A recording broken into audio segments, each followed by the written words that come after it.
భగవద్బంధువులందరికీ నమస్కారం.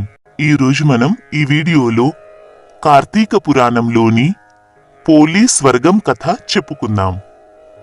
భగవంతుని దృష్టిలో మానవులంతా ఒక్కటి. ధనికుడు పేద, ఆడ మగ మొదలైన భేదాలేవి ఆయన చూడడు. నిర్మలమైన మనస్సుతో తనను ఆరాధించే భక్తులను ఆయన తప్పకుండా అనుగ్రహిస్తాడు. భక్తితో చేసే పూజ భగవంతునికి ఎంతో ప్రీతికరం. అనవసరమైన ఆడంబరాలు ఆయన్ని సంతోషపరచలేవు. ఎంతో ధనాన్ని ఖర్చు పెట్టి ఎంతో వైభవంగా పూజలు చేసినప్పటికీ మనస్సులో కల్మషముంటే ఆయన ఆ పూజలకు ఫలితాన్నివ్వడు. భక్తితో పెట్టిన చిన్న దీపాన్నైనా నిండు మనస్సుతో స్వీకరించి ఆ భక్తులకు మోక్షాన్ని ప్రసాదిస్తాడు. పోలి స్వర్గానికి వెళ్లిన ఇతివృత్తమే ఇందుకు నిదర్శనం. ఆ కథేమిటంటే, పోలి చాకలి కులానికి చెందిన స్త్రీ. చిన్నతనం నుంచి ఆమెకు భక్తి ఎక్కువ. పూజలన్నా నోములన్నా ఎంతో ఆసక్తి, భక్తి కూడా. వేకువజామునే లేచి కాలకృత్యాలు తీర్చుకొని పరిశుభ్రమైన వస్త్రాలు ధరించి తన శక్తి కొద్దీ పూలు పండ్లు తీసుకువచ్చి పూజలు చేసేది. పోలికి యుక్త వయస్సు రావటంతో తల్లిదండ్రులు మంచి సంబంధం చూసి ఆమెకు వివాహం చేశారు. అత్తగారింట్లో పోలి 5వ కోడలుగా అడుగుపెట్టింది. వారిది ఉమ్మడి కుటుంబం. 5గురు అన్నదమ్ములు కలిసి పొలం పనులు చేసుకునేవారు. పోలి అత్తగారింట్లో ఎంతో భయభక్తులతో ఉండేది. ఇంటికొచ్చిన అతిథులను బంధువులను ఎంతో గౌరవించి ఆదరించేది.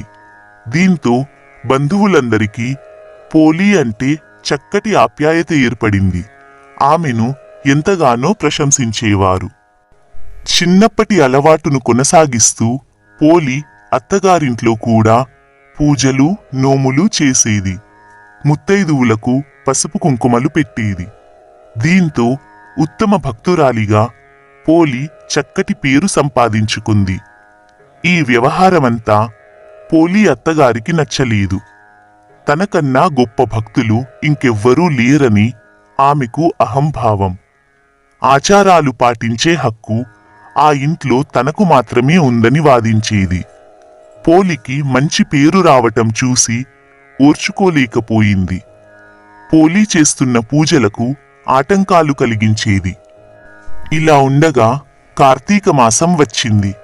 పరమేశ్వరునికి ఇష్టమైన మాసం కార్తీక మాసం కావటం, కార్తీక మాసంలో చేసిన ఏ చిన్న పూజ అయినా అనంతమైన ఫలితాలను ఇస్తుందని శాస్త్రాలు చెబుతుండడంతో పోలి అత్తగారు ఈసారి ఎలాగైనా సరే పోలికి కార్తీక మాసం పూజలు చేసుకునే అవకాశం ఇవ్వకూడదని గట్టిగా నిర్ణయించుకుంది.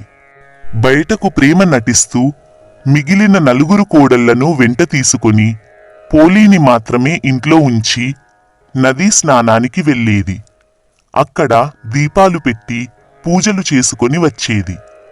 ఇంట్లో ఉన్న పోలికి తాను వచ్చేసరికి పూర్తి కావాలంటూ ఎన్నో పనులు అప్పగించింది. చివరకు దీపం పెట్టుకునే వీలు లేకుండా అన్ని రకాల పూజా సామాగ్రిని దాచిపెట్టి మరీ నదికి వెళ్ళేది. పోలి మాత్రం తనకు చాలా పనులు అప్పగించినందుకు ఏమాత్రం బాధపడలేదు, కోపం తెచ్చుకోలేదు. అత్తగారిని అదేమిటి అని ప్రశ్నించలేదు. పెరట్లో ఉన్న పత్తి చెట్టు నుంచి కాసింత పత్తిని తీసుకొని దానితో వత్తిని చేసి ఇంట్లో కవ్వానికి ఉన్న వెన్న రాసి దాంతో దీపం పెట్టేది. ఆ దీపం ఎవ్వరికీ కనిపించకుండా ఉండేందుకు దానిమీద బుట్టబోర్లించేది. ఇలా కార్తీక మాసం 1 రోజుల పాటు పోలి ఎటువంటి ఆటంకం లేకుండా దీపం వెలిగించి పూజలు చేసింది. కార్తీక మాసం చివరకు వచ్చింది. ఆ రోజు అమావాస్య. ఎప్పటిలాగే పోలి అత్తగారు మిగిలిన కోడళ్లను తీసుకొని నదీ స్నానానికి వెళ్ళింది. పోలి ఎప్పటిలాగే ఇంటి పనులు చకచకా ముగించుకొని కార్తీక దీపాన్ని వెలిగించుకుంది. ఎన్ని అవాంతరాలు వచ్చినా ఎంత కష్టసాధ్యమైనా ధర్మాచరణ చేసిన పోలిని చూసి దేవదూతలకు ముచ్చట వేసింది. వెంటనే ఆమెను బొందితో స్వర్గానికి తీసుకువెళ్లేందుకు నిశ్చయించుకుని దివ్యమైన విమానాన్ని తీసుకుని పోలి ఇంటికి చేరుకున్నారు. అప్పుడే ఇంటికి చేరుకుంటున్న అత్తగారు, ఆమె కోడళ్ళు ఆ విమానాన్ని చూసి అది తమ కోసమే వచ్చిందనుకుని మురిసిపోయారు. కాని అందులో పోలి ఉండేసరికి హతాశులయ్యారు.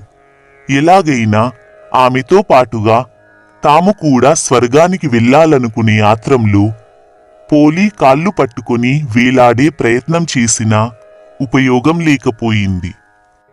విమానంలోని దేవదూతలు పోలీకి మాత్రమే స్వర్గానికి చేరుకునేంతటి నిష్కల్మషమైన మనస్సు ఉందని చెబుతూ వారిని కిందకి దించేశారు. పోలి మాత్రం స్వర్గానికి చేరుకుంది. కార్తీక మాసం నెల రోజులు విడిచిపెట్టకుండా నిష్కల్మషమైన మనస్సుతో నిత్యం దీపం వెలిగించిన ఫలితంగా పోలీకి స్వర్గం చేరుకునే వరాన్ని ఆ పరమేశ్వరుడు అనుగ్రహించాడు. భగవంతుడికి కల్మషం లేని మనస్సు, ఆడంబరం లేని పూజ, నిర్మలమైన భక్తి తప్ప మరేమీ అవసరం లేవని పోలి జీవిత ఇతివృత్తం ద్వారా స్పష్టమవుతోంది.